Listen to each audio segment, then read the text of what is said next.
And welcome into the Paul Farrington Show, our Week 6 prediction show. Paul joined alongside Jack Weinberger, Robert Ziggy Ziegler at the University of Virginia, and Zach Bloomquist, the best executive producer in the game. That is a good-looking executive producer this week. I love that sweatshirt. Yeah, look at this bad boy. That's a nice, yeah. I'm a fan too. Where did you get that? Kohl's. Out of nowhere. I was just, Oh, Colt. Yeah, Like Kirk Cousins. Kohl's is good stuff. Cole, I think Kohl's is my favorite store for a clothing store in the world. I like Kohl's too. I mean, it smells good also inside of Kohl's. Yeah, they have everything. Pretty quality products. Like I'll say this. One of our big off-season segments was Zach's dating profile adventures. If you keep wearing sweatshirts like that, I mean, dude, we're not going to have to worry about that being our off-season content next year. We're going to find something new. The first picture right there. Yeah, this should be it. You with the headset, sweater. light sweat You look like a going pro. on. what can I say? I mean, Maybe clean up the beard a little bit. Like Zach, here's the Zach's issue is groom a bit. he doesn't like groom, but then when he finally does a month, 2 months after he should, no. then he looks good again. Yeah, exactly. I get a haircut every 2 weeks. Yeah, but And then groom the beard every 2 weeks. I get my groomed every 2 weeks. I think you go short. Like stubble. No. But hey, you know what? I don't know. Fans can weigh in. Care. Yeah, fans. We'll can outsource this. Zach, a picture of you like that. Headset. Top comment decides what Zach does to his beard. Zach, headset, sweater, and probably just some boxers. Just some boxers? Yeah. Just some boxers. There you go. No pants. In the prediction show today, we're gonna break down a few games that we always spotlight a couple. Justin Jefferson, he's injured. He's on the IR for 4 weeks. It's tough. It's a funny shirt you got on today. Yeah, no, this is one of our shirts. Shirt. We were saying last week we had the Jordan Love shirt. Another one is Black Cloud franchise. It's supposed to be like a Viking right here. It's a tough day to be a Viking fan. We'll talk about that. It's also kind of funny wearing the Notre Dame hat right above it. It's kind of Yeah, similar thing. it's football hell for me right now. Then we thought we'd look back momentarily on our playoff predictions and MVP predictions and just see where we're standing about a quarter of the way through the season right now, maybe a third of the way. And it's okay. It's okay. What do we expect? Well, this has been kind of a weird year too. Game picks and, of course, the Jack cap of the week. No idea what it is. We had to confirm that Jack had one before we started. There is a cap. The first game we'll talk about, and we can't believe this is the headliner. If you told us at the start of the season this would be the lead-in game for Week 6. Well, I wouldn't have been surprised at all. You might have been. Oh, yeah, that's right. I guess you did predict it. But Lions at Buccaneers. Detroit, a 3-point favorite. The Bucs coming off a bye. Lions look really, really good so far this season. We've had a couple good Lions videos on our YouTube channel lately. A lot of engagement with Lions fans who, rightfully so, are saying, told you. Like, we told you so. They knew they were going to be good this year, and they have been. Jared Goff has been fantastic. David Montgomery, we said last week, looks great in the backfield. Amon-Ra St. Brown should be back this week. But it all starts, and where I'm really focused on this matchup, the Detroit offensive line, that's their cornerpiece, their cornerstone, going up against the Tampa Bay defense. Tampa Bay defense has been pretty good this year. Vita Vea, we know he's a stud. Is there anyone else who could step up and get some shut down the Detroit run game? Because the Lions, they want to establish the run, and then Jared Goff has been good enough, more than good enough, to just pick you apart. He's one of the most efficient passers in the game this season. And if you get back Amon-Ra, Jameson Williams, who Lions fans are kind of iffy on right now as to whether or not they believe in him, if you get him going, this Lions offense is great. I'm not sure Baker, as good as he's been, can keep up with Detroit, though. The thing about this game is October 14th not only marks your birthday, Saturday, it marks Jared Goff's birthday. Really? Now, I share a birthday with Jared Goff? You do, yeah. It's this Saturday, October 14th. All right. This is a team full of young kids. Right? You got Jahmyr Gibbs and Jameson Williams and Sam Laporta. I believe Saturday night you're down in Tampa. It's Goff's birthday. I think these kids are pouring some tequila and rum down his throat. It's a tough wake up. So I like Tampa. Yeah. I like Tampa the next. No. My actual analysis here is the Bucs are a team who, my NFC South champs, I think they're a very decent team who could win the South. But the Eagles blasted them. They're not quite on that level yet. Detroit is too much offensively. Tampa's got a decent defense, and that's kind of what they're built around. But they're not really built to come back. Detroit's going to score too many points for Tampa to match that. Detroit is on that tier, at least close to right now, that tier with Philly and San Francisco. The Bucs are nowhere near that. You have them above Dallas right now, Detroit, for sure. after Sunday night? Absolutely. I think they're third best team in the NFC. I think I flipped it as well. Did you, Ziggy, or is that an overreaction? I think it's a little bit of an overreaction, but they're definitely looking pretty good. Okay. And I just think they're a little too much right now for the Bucs. I think this is a 28-14 type game for the Lions. Okay. Ziggy, where do you come down? So I think you're right to focus on the Lions offense and the Bucs defense, but I think the other side of the ball doesn't look a whole lot better. You ask yourself, like, why did the Bucs get absolutely clobbered by the Eagles? Answer, there was consistent pressure on Baker Mayfield. Right, guys were getting to him. They were forcing him out of his comfort zone. They pressured the offensive line. Things just didn't go quite well. Then they have to go up against Aiden Hutchinson this week. And I mean, we've seen over the course of this season, Aiden Hutchinson has developed into one of the best defensive players in the entire NFL. Yep. Right. He is constantly in the backfield. He's one of less than maybe 10 players that is like a consistent week in, week out game wrecker, no matter what you do. And I am really worried about the Bucs offense matching up against him because Baker Mayfield, he does well when he's confident, when things are feeling good, when he's not under a lot of difficulty. He can do stuff that's really impressive. But you get pressure, you start getting in his head, things can fall apart very quickly. It's funny you say that. So Aiden Hutchinson is actually tied for first in the league in most pressures this season. But I took a look at Baker Mayfield against pressure, and in his career, he's struggled like pretty mightily. But this year, he's 23 for 35 for 334 yards, 3 touchdowns, no picks, and a 125.2 passer rating, number 1 in the league. Of course, like you don't want to be under pressure. Like when your quarterback's under pressure, that is, you don't want sacks, you don't want errant throws or anything like that. But Baker actually hasn't made too many mistakes. It's just, when that's in your face all day, it eventually gets it's difficult to move the ball. I agree with you though, Jack, when you said compare this to the Eagle game. The Eagles are just a class above Tampa Bay, and I think Detroit is as well. I might not have them on the same tier as Philly. I know Lions fans don't want to hear about tiers, but I do have them in that number 2 tier, and Tampa Bay is not really stiff in that at the moment, even though they have a 3-1 record. So I like Detroit. I just think they're a hard-nosed, tough football team, and they'll push around Tampa Bay. And Baker Mayfield this past Saturday was the only picker on College Game Day to pick Oklahoma. So he's coming off a bit of a high. Maybe that carries over. Baker Mayfield, the Bucs have been really good. This would be a huge win for the Bucs. If the Bucs win this game, if they win this one, people are wait a minute. Can the Bucs play? But I don't think they have enough. Mm-hmm. And I'll say, Paul, you're right on the pressure numbers for the first part of the season. But once he put, here it is. Look, I'm just saying, once he played the Eagles, the one interception he threw that game was under pressure. Some of his more errant passes that game under pressure.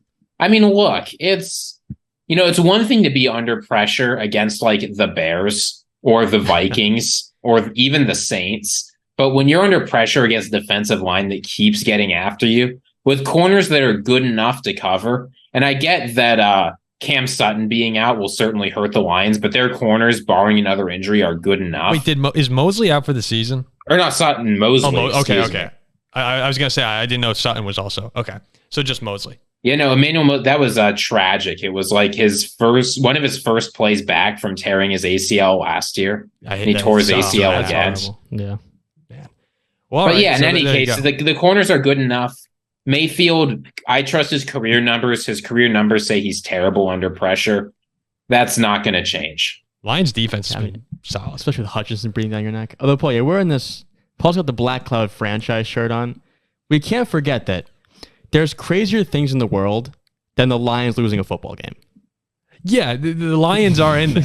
Like so the Browns are there. Yeah, where is that Lions implosion game? The Jets are there. The Lions fans are happy right now, but you got to remember, to quote the Lion King, remember who you are.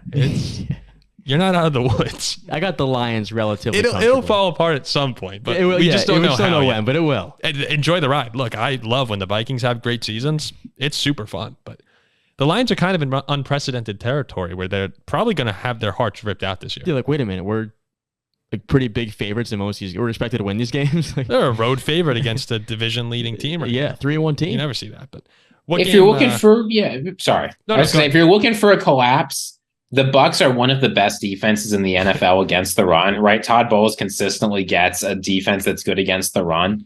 And it's one of the player who a lot of people didn't really pay any attention to heading into the season, who's turned out to be an offensive powerhouse, is David Montgomery.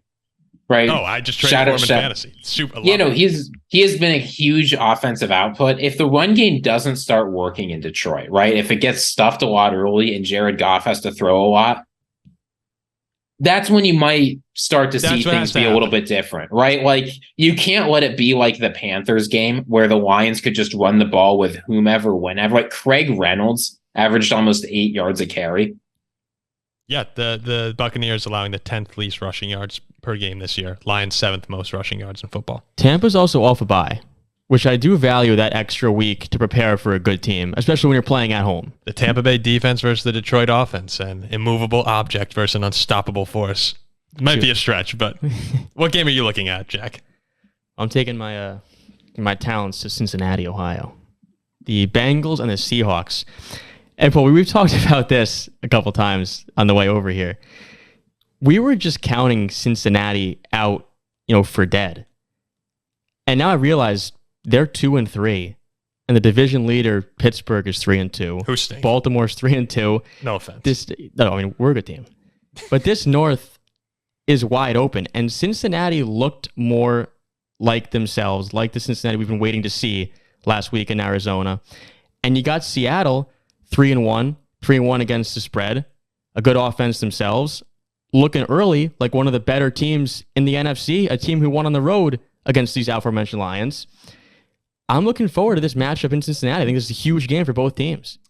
Yeah, Joe Burrow was 36 for 46, 317 yards, 3 touchdowns and 1 pick. 3 touchdowns to Jamar Chase, who had 192 yards and a franchise record. He's always open. 15 receptions. Yeah, always open. What are you fishing in, Ziggy? I'm fishing in the line. Have you seen what's happened in the line this game? 4.5 to 2.5. A Seahawks line. Yeah, these sharps are certainly feeling something. The Seahawks line. Well, Seattle's off a bye. The last 8 games against AFC North, they're 6-2. And they have an offense who can keep up with Cincinnati's. Well, the Sharps also bet on the Jets to go to the Super Bowl last season. So Sharps can be idiots. Well, and futures is different than the gameplay. Yeah, I don't know how you pick a future. Hey, the Bengals have gotten off to slow starts each of the last 3 years. 2-3 last year, 2-3 this year. They were 7-6 the year they went to the Super Bowl. It's not uncommon to see Joe Burrow and this team get off to sluggish starts, and maybe that's where we were a little too rushed to say, okay, they're in deep trouble. It looked that way though. They looked horrible through the first 4. But finally, you wake up against an Arizona team, which has kind of been feisty, and they beat Dallas, which who knows where Dallas is at right now. I think San Francisco's it's more of how good San Francisco is than Dallas being a problem.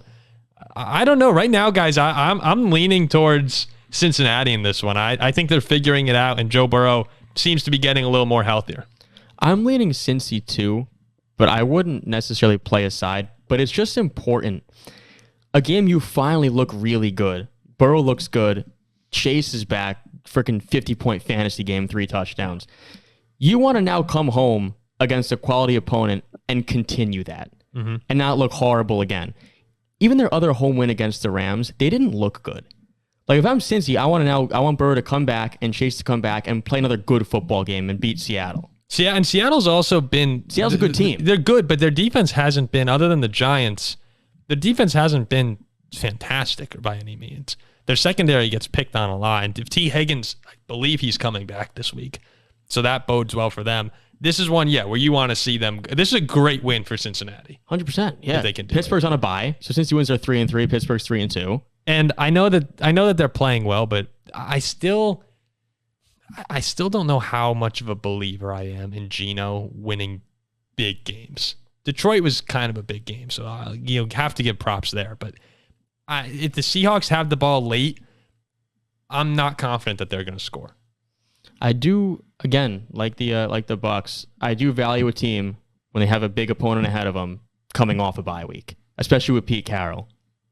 Ziggy, do you am I a little hard on Geno Smith there? So how much do I believe in Geno Smith? Answer: not a whole lot. How much do I believe in the Seahawks weapons? Quite a bit. So I think that'll balance out for the Seahawks offense. The thing I'm more worried about is, you know who set a season high in tackles last week for the Cardinals? When I hear those keyboards going off, I know something crazy is about to happen. It's a cornerback Marco Wilson. You know why cornerback Marco Wilson had 11 tackles last week? Because he's terrible and Jamar Chase is really, really good. But on the other hand, you've got Reek Woolen, right? And Devin Witherspoon. These are guys who can play corner really well. So I don't think it's going to be so simple as putting up huge numbers on the Cardinals secondary, which whatever you say, their D-line's played okay. Their secondary just has not, right? They made Daniel Jones look like a superstar in that second half comeback. So no, I don't think it's going to be as simple as just carrying that offensive momentum forward, right? Joe Burrow's a little bit more healthy, right? They're coming off a good week, but there was a reason why things were dysfunctional. And if you can get a little bit of pressure and do a little bit better than letting Jamar Chase hang 55 fantasy points on your head, maybe it'll get a little bit better. The rushing attack has not been there also. Joe Mixon, other than when he scored that game-winning fantasy touchdown against you, yeah. He's really been quite ineffective this year, only 3.3 yards per carry last week. Yeah, Bobby Wagner's going to swallow him up. I think that if the Bengals lose this game, it's a cause for concern. We'll be back here. We'll be up there, 2-4, and they have a tough schedule. I can't remember their exact schedule, but I know it's not favorable. I would have said the same thing last week about Pittsburgh. That was I felt like a must-win at home against Baltimore. After this, they go to San Francisco and they host the Bills. So probably 2 losses. I mean, you have to imagine right now. You can chalk at San Fran as an automatic loss for everybody. Maybe Joe Burrow might be the one guy. Him and Mahomes might be the 2 guys right now. Just go in there and beat them. Say they split it. I think that's pretty optimistic. Say they split it. Right now, excluding this week, you're 3-4. The difference between 4-4 and 3-5 is significant when it comes to playoff posture. This is a must win. The margin for error is low. They're going to have tough divisional games later. And if there's one thing you can say about the AFC North, no matter what the relative quality of the teams are, the divisional games are just always tough. You got to take the wins where you can get them. And this is one of those games the Bengals just need to take in a 1:00 at home against a good but not great opponent. They're not going to do it. Perfectly summed up, I would say.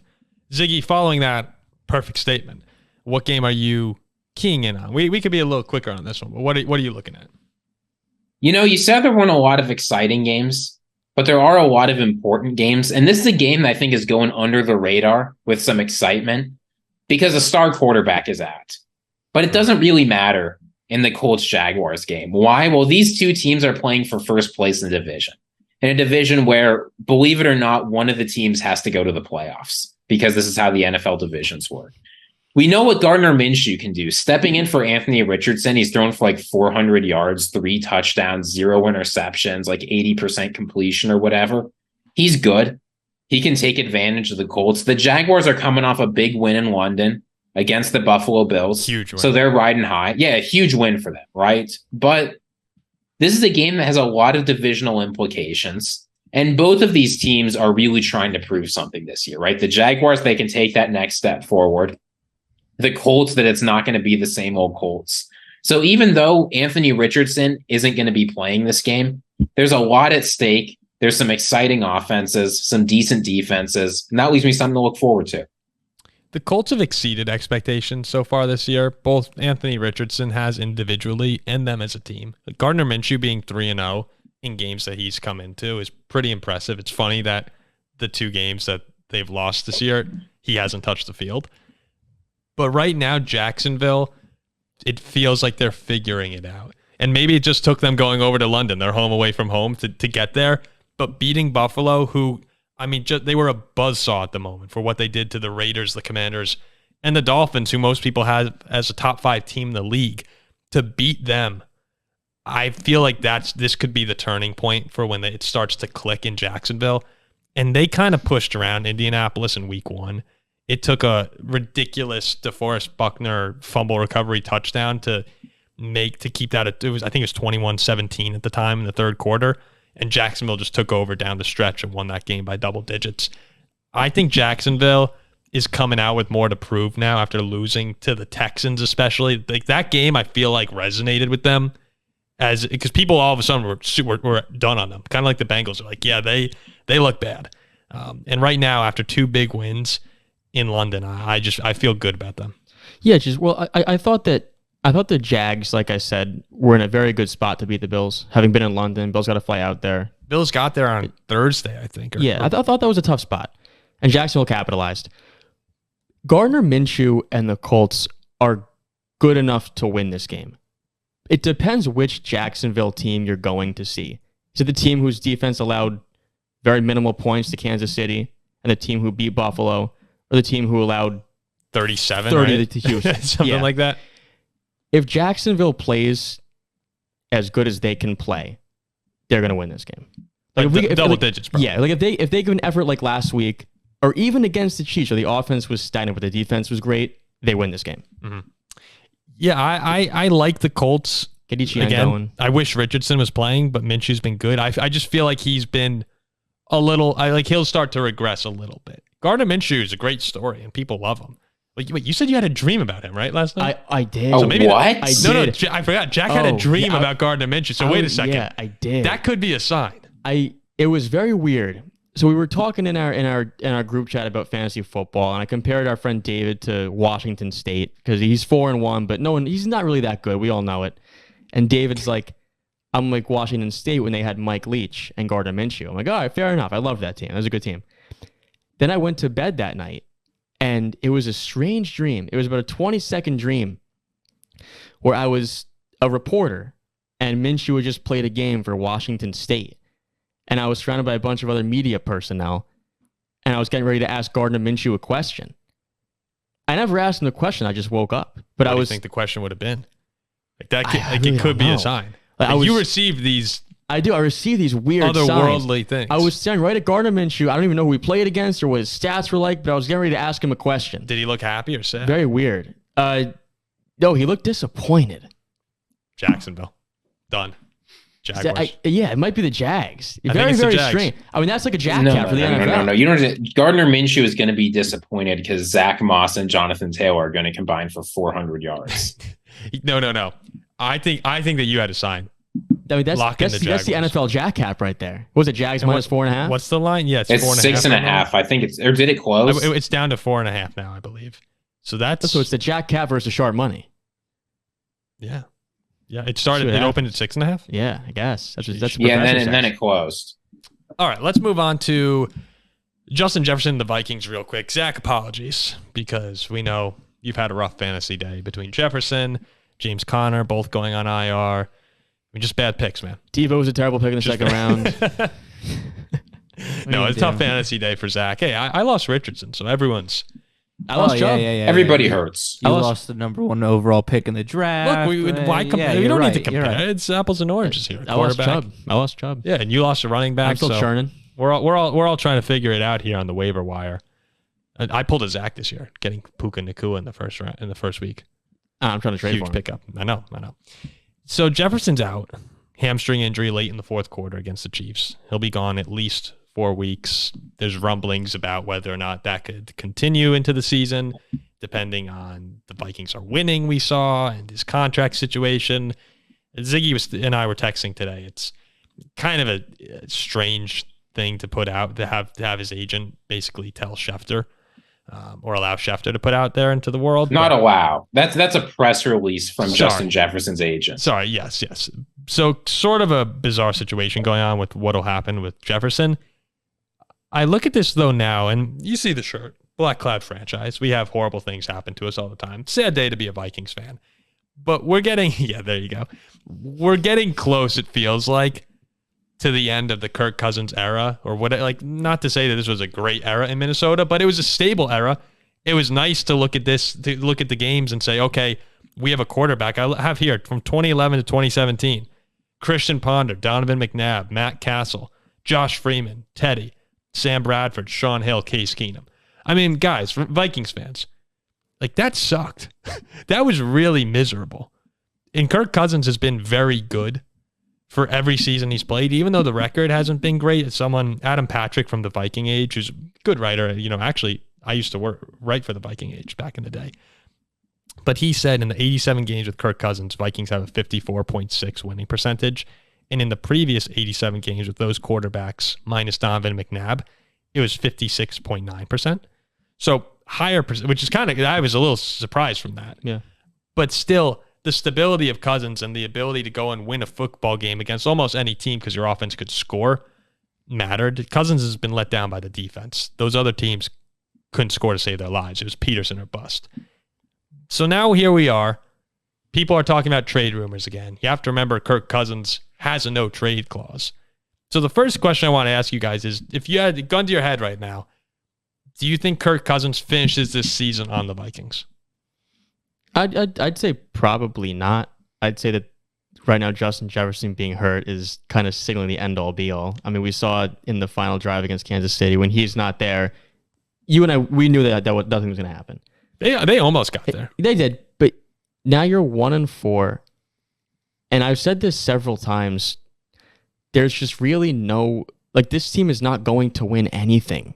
Like, you're just this so is much. Our chance to blow it up. You're so much better off just getting rid of it all and starting over. That just makes so much more sense. Ziggy, what do you think here? Do you think he will be on the team to end the year? And then I know you think they should trade him. I think he will be, and I'll tell you why. I do too. The thing is you need three things to happen. You need a team Kirk Cousins wants to go to. You need a team that wants Kirk Cousins, and you need the Vikings to get a trade package they like. Now, what are the two teams that might have sort of fit this bill? The New York Jets and the Atlanta Falcons. Why the Jets? Well, the offensive line is a mess, but otherwise this is a Super Bowl contender minus a quarterback. Why the Falcons? Well, their odds-on favorite to win the division are very close with Desmond Ridder at their quarterback. This is sort of all you need to know. Kirk Cousins will be a huge upgrade. They've got all the weapons in the world. But what's happened for those franchises the past few weeks? Well, Zach Wilson has looked a lot better than expected, and Desmond Ridder has shown some life.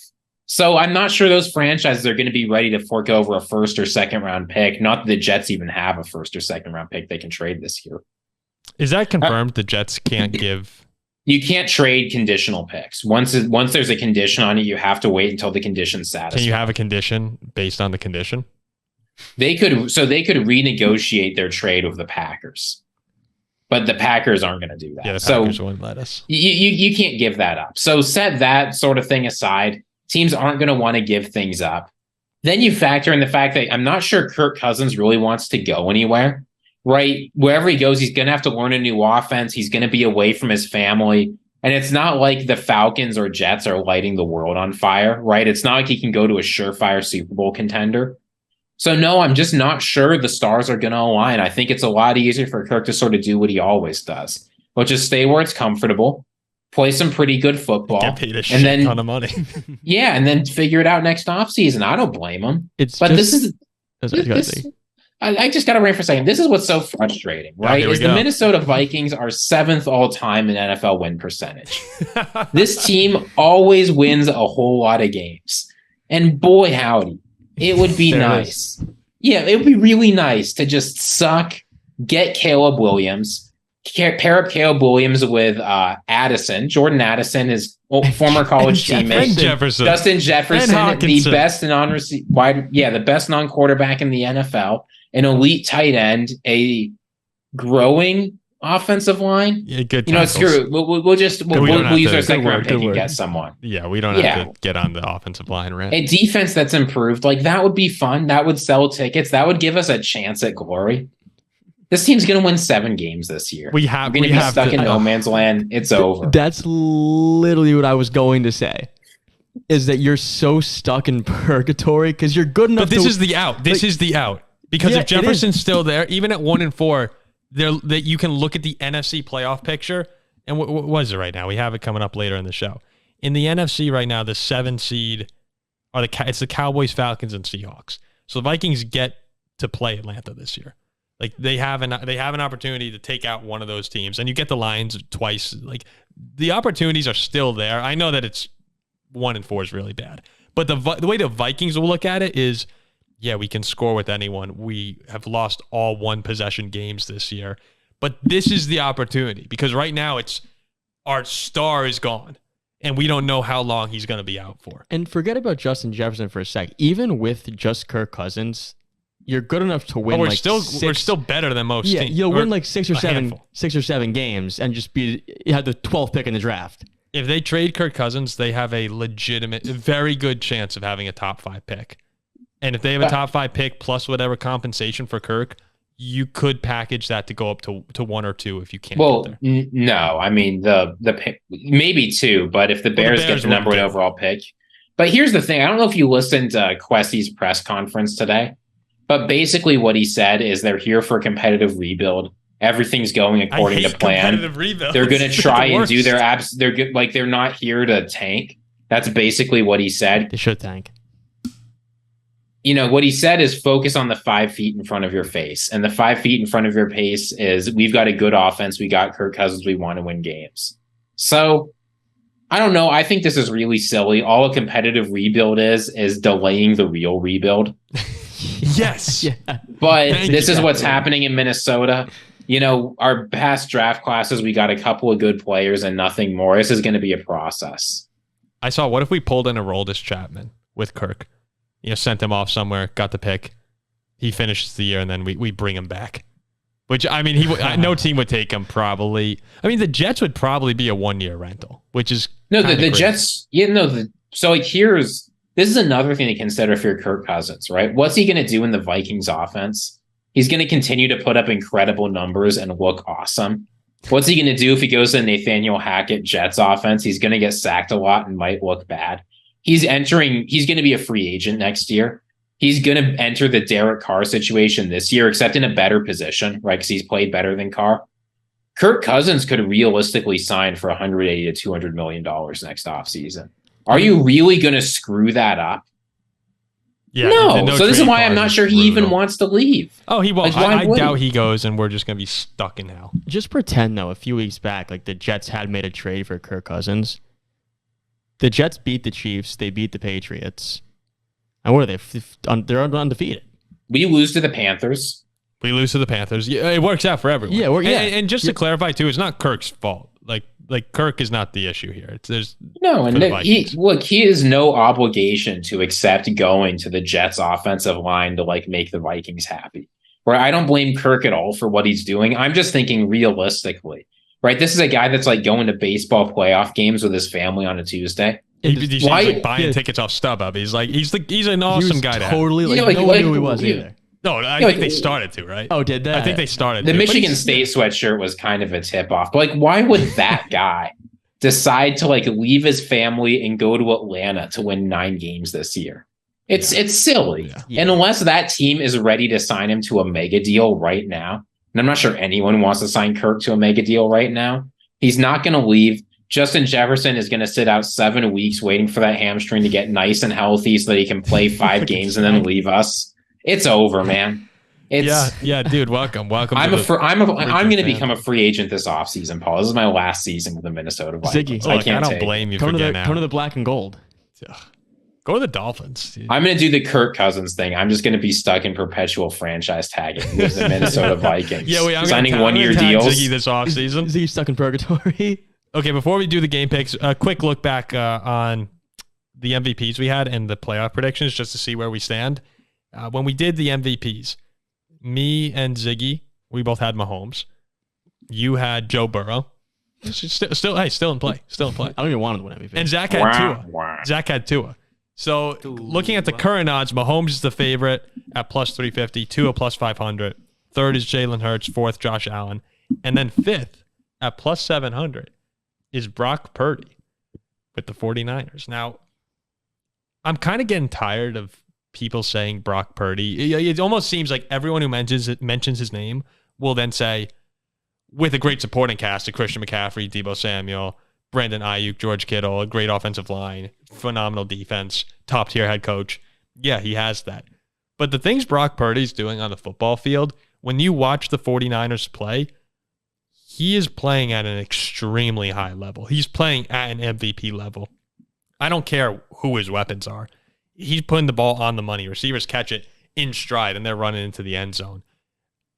He's been phenomenal this year. Do you guys think he's very deserving of that top 5 spot? I think he's very good, but You're pumping the brakes. I'm one of those guys who believes that if you put most QBs in the NFL on the Niners, they're very good. Brock Purdy does not belong in the 5 spot because he probably belongs in the 1 or the 2 spots. Thank you. There is never a player who has gotten less credit for doing more. And you say like, oh, you can put any quarterback in the NFL in there and they'll do just as well. Jimmy G didn't do this good. Trey Lance didn't do this good. Nick Mullins didn't do this good. Nobody has. No one has. The last player to look this good in a Shanahan offense. What was his name, Paul? In the Kyle Shanahan? Yeah. Kirk? No, Matt Ryan. Oh, yes. And what happened when Matt Ryan went off to a hot start, played pretty well with good weapons around him? He won the MVP award and went to the Super Bowl and then lost in embarrassing fashion. But look, set that aside. Brock Purdy has played well this year. I don't know what more people want. They keep saying like, well, these starts are illusion. I fell into this. I said, once he starts playing a good defense, he's going to look bad. Well, he played one of the best defenses in the NFL and he lit them up. Like, what more do you want from him? He's always making the right play. He's always throwing for a bunch of touchdowns. And nobody else has done this in that offense. You saw him. He's an awesome quarterback. I saw him live. He's amazing. But you're telling me that if you put Brock Purdy on the Steelers instead of Kenny Pickett, there's much of a difference? Yeah, I think he's a lot better than Kenny Pickett. Like I don't agree. Well, he's played better than Kenny Pickett basically every single game he's played. You know what Purdy is? He makes no mistakes. But Jimmy G had a 4th quarter lead in the Super Bowl in the Niners. Now he's the worst quarterback in the league. No, he's fine. Jimmy G's fine. Who thinks he's the worst quarterback in the league? No, okay, but not great. He's okay. He's fine. He's a good quarterback. He was still in the Super Bowl in the Niners. Yeah, I think it's a great team. No, it's a solid. Jimmy G had a very solid. It's a great team in San Francisco. Got them to the Super Bowl. I would say they win it with Purdy. I think the supporting cast that he has is astronomical. But you have to say that Brock Purdy's looked better than Jimmy Garoppolo. I think Brock Purdy's looked very good. Like Brock Purdy, here are the numbers. But Second completion percentage, 8th in yards, 7th in touchdowns, first QBR, first passer rating, 0 interceptions, 5-0. Yes, but when you have Kittle and Debo and Ayuk and McCaffrey, care. Like he's set up for success. He is set up for success, but it takes certain people to be able to actually pull it off, and very few, if any, can pull it off at the rate. Nobody says, "Oh, well, that Patrick Mahomes guy, he benefits from creative play calling and having weapons. We should just discount everything he does." I'm not saying Purdy's a bad quarterback. I think he's a really good quarterback. I think that he would be a lot worse on other teams. That's true, but so would any good quarterback. Okay, I mean that's not countering me. Like I think no, but what that means is when you're considering who gets the MVP award, it's the player who adds the most value at the quarterback position. Yes, like Kittle and Debo and Ayuk and McCaffrey and the best defense in the league. So look, just to I talk about stats here. Jimmy G's best season with the 49ers, right? He put up 4,000 yards, 27 touchdowns, 13 interceptions, right? It was like that 2019 year. Brock Purdy right now is on pace for how many yards would that be? What's 1271 times 3.4? He's on pace for 4,300 yards, 31 touchdowns, and 0 interceptions. Okay, but that's an MVP season. But talk about the MVP. Imagine the Chiefs with no Mahomes. Yeah, I would agree. Like Brock Purdy's not winning MVP. Hey, we saw the 49ers without Brock Purdy. It was Trey Lance being bad. Losing to the Bears. Well, Trey Lance is also atrocious. I'm saying you put most QBs in San Francisco. If Kenny Pickett's on the 49ers, I don't think they get to the NFC Championship game. I think Pickett's good on the Niners.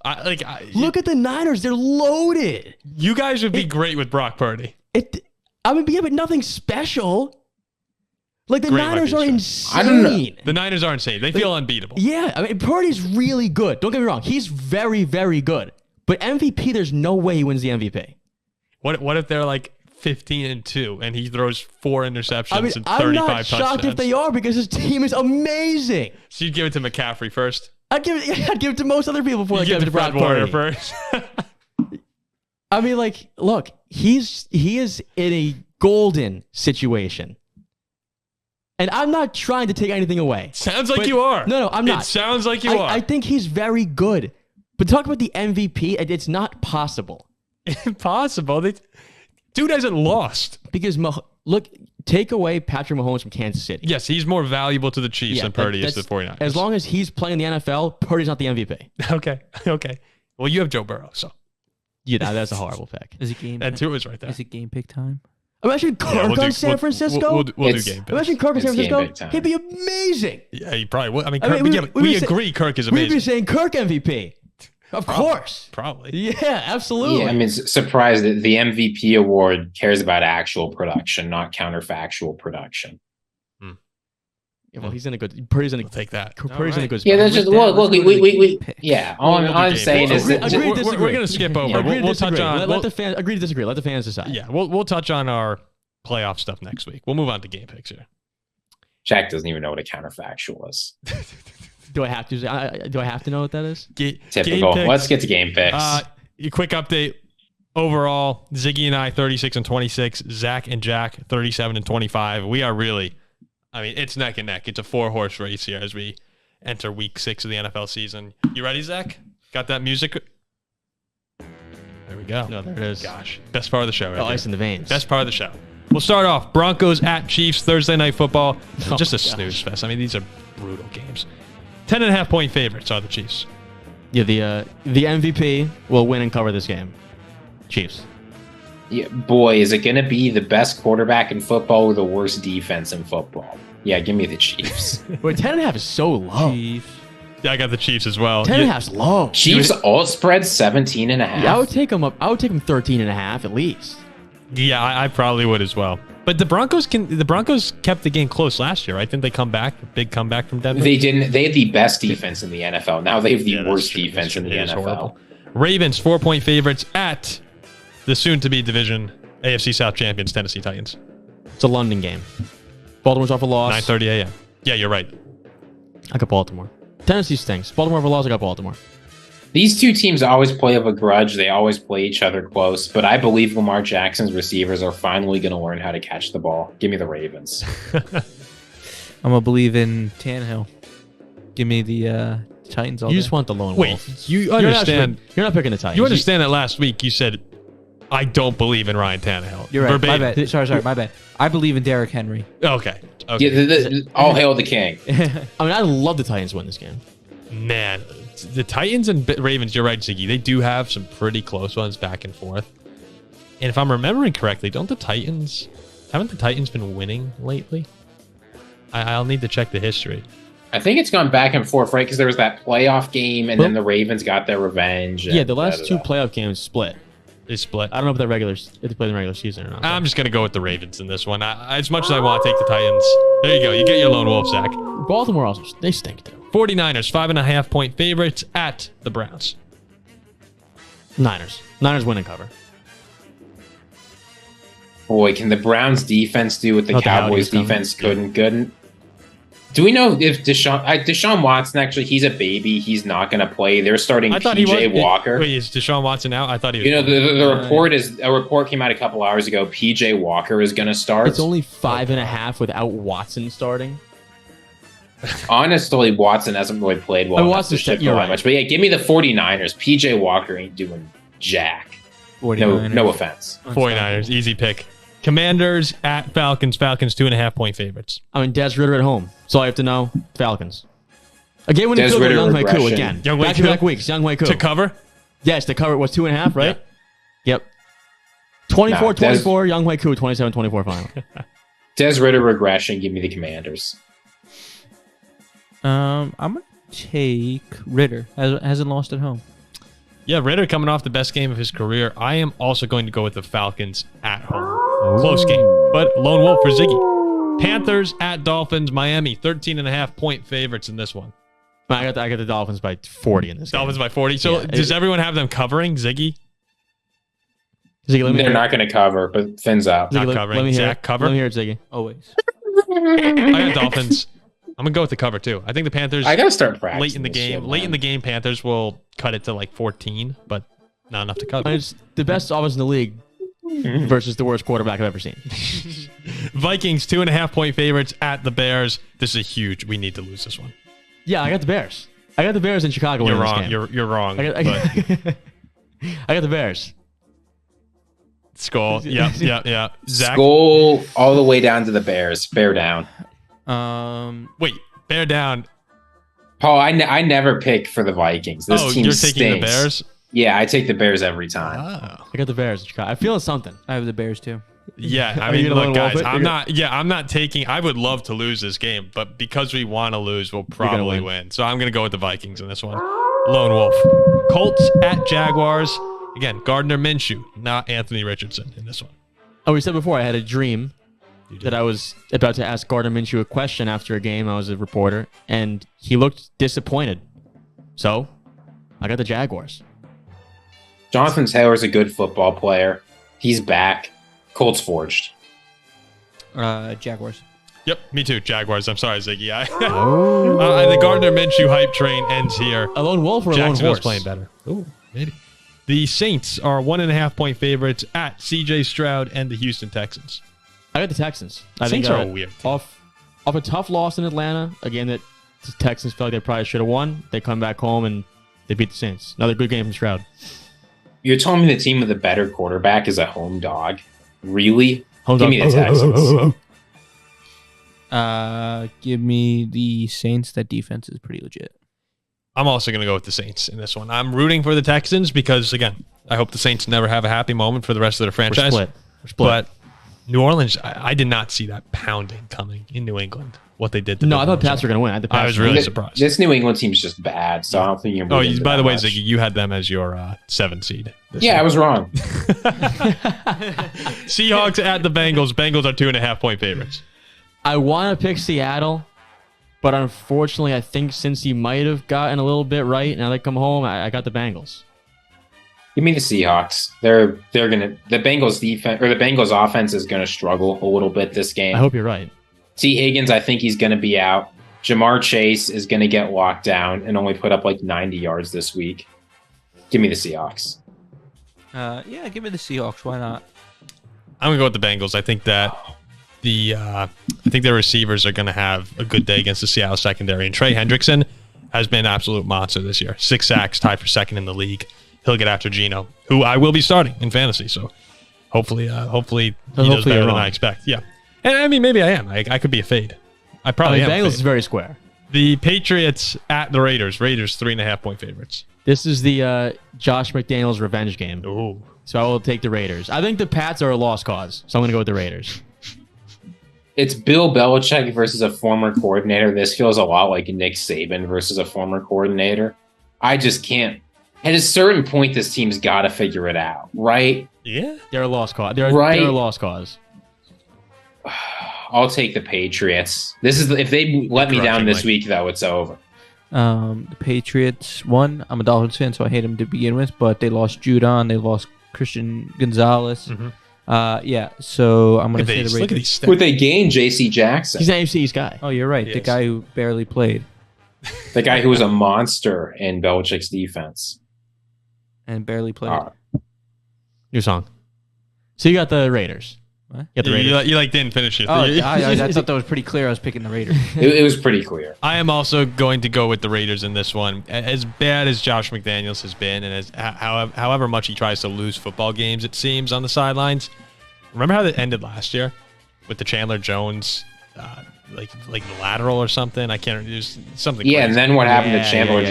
Jones? Well, yeah. I mean, I'm not. This isn't a Chandler Jones segment here, but yeah, I think the Raiders are going to win this one.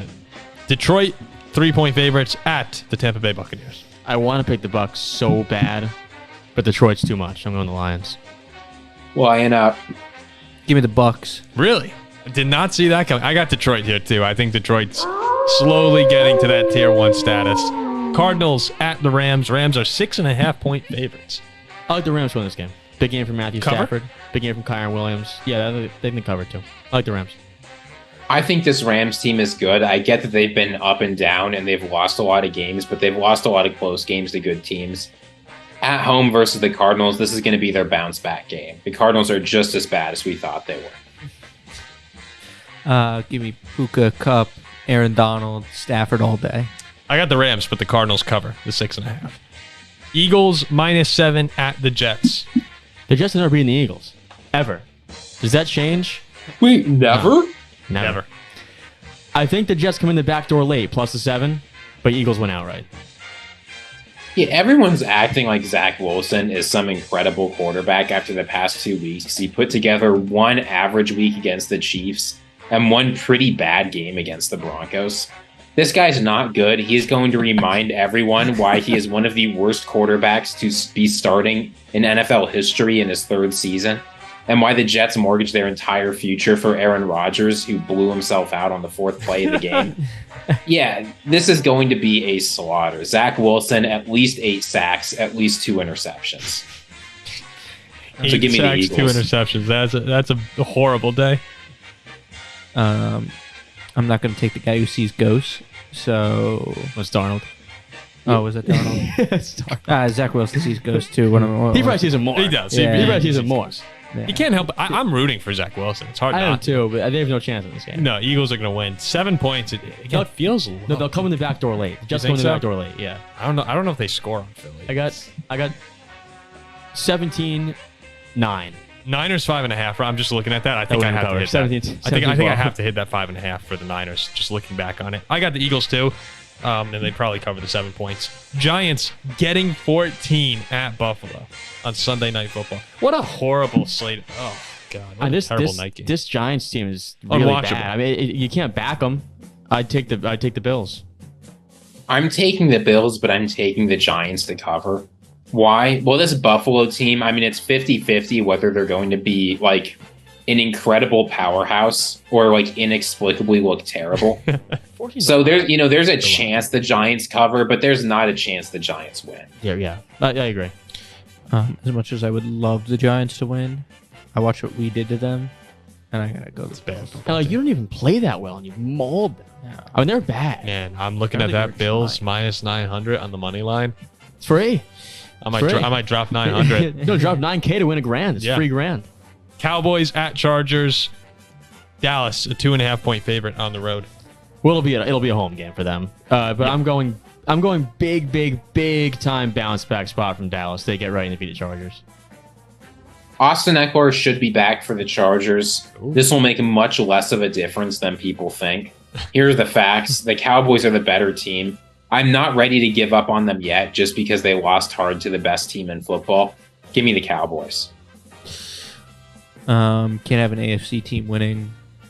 Hate Herbert. Give me Dallas. I thought he was going to go Chargers in that spot.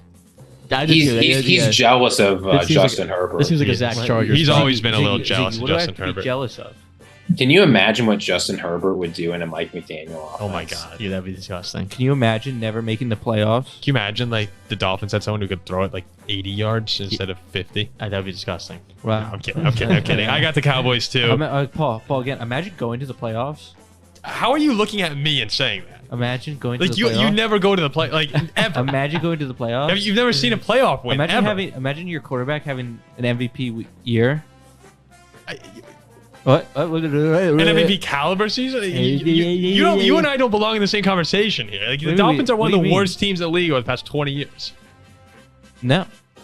How do we do this? How do we do this at the end of every game picks? I don't understand it. I'm actually rooting for the Dolphins, though. I enjoy the Dolphins. By the way, for the viewers out there, I had a deal with Paul and Jack that if Kirk came down and scored and won the game this week, I would say he's not average. He did not. He didn't even come close to that. What do you mean? He had a pass interference in the end zone taken away. Yep. And so far, I will never call him he will be average for the rest of his life. All right. Let's get to the Jack Cap. Wait, if he'll be average for the rest of his life, that means he's like 80 years old. He'll be trotting out there playing like an average NFL quarterback. That would be unbelievable. And that's pretty good. Crazy.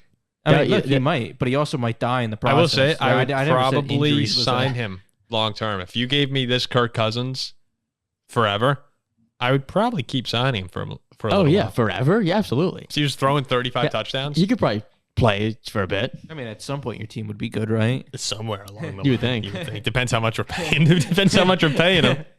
All right. Jack Cap of the week. All right, here we go. I'm hot right now. No one has any idea. Sometimes we know, we have an inkling at least of what Jack. I have no clue. I haven't even looked at the college football slate this week. I'm pretty hot right now.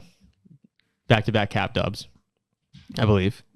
Should be 5-1, but I won't talk about that. Should be.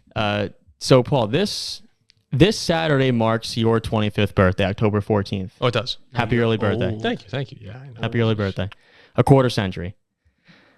But this Saturday also marks National Say I Love You Day. Oh. Can you believe that? But it's not like Valentine's Day. It's not just like couples. It's friends, family, whoever. Just tell people, who you love, that you love them. And what's the national love symbol? It's a heart. And what's the name of the Notre Dame quarterback? Ooh. Sam Hartman. So like when your own last name has heart in it on National Say I Love You Day, and you're playing at home at night, how can I not back you? Does he hearts interceptions?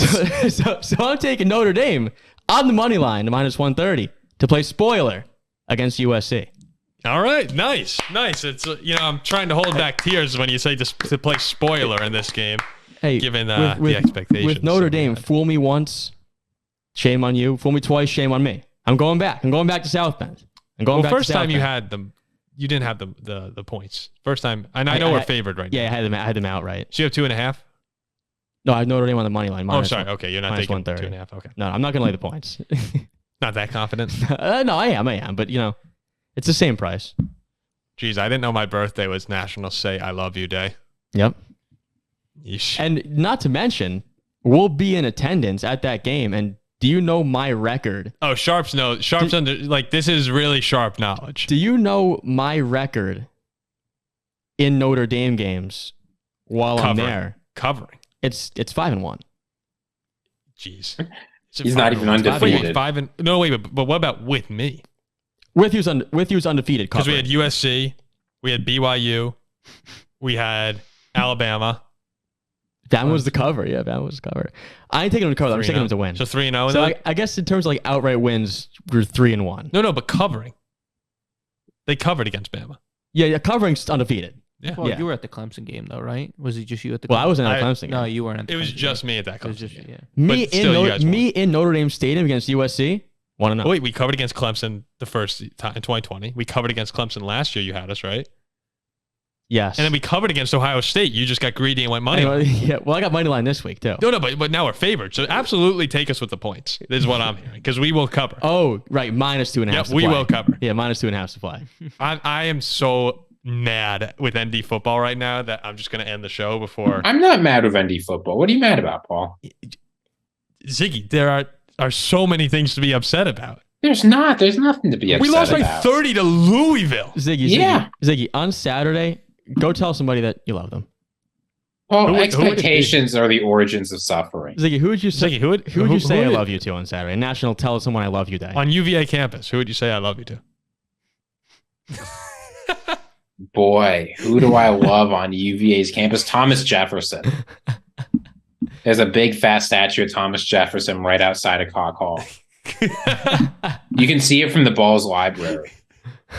That's true. There's Balls Library in Cox Hall. What? No way. Really? You'd think someone would have caught that, but no. Wow. All right. So Ziggy will be saying I love you to Thomas Jefferson. And I'll be saying it to... Oh, keep it all fair. Who knows? Yeah, who knows? Who knows? Drop in the comments who you're going to say I love you to. Roman never know. Jeez. All right. We will see you. You want us to say I love you to one of you guys. Well, more than say I love you to our fans. That'll be $5 for Zach to do it. Yeah, Zach will say I love you to whoever you want. Send in. We'll set up a cameo. We'll have Zach say I love you to whoever you want on October 14th. Can you imagine getting that cameo? Can you imagine who comes up with a national Say I Love You Day? Probably someone who feels very loved or very lonely. Yeah, I don't know if they'd celebrate that. Yeah, actually, you're right. Yeah, maybe. Okay, we'll be back with the Week 6 reaction show. Big Vikings dub, probably, unfortunately. And it's been a horrible football season. Hopefully yours is better. We'll see you. We'll see you next week.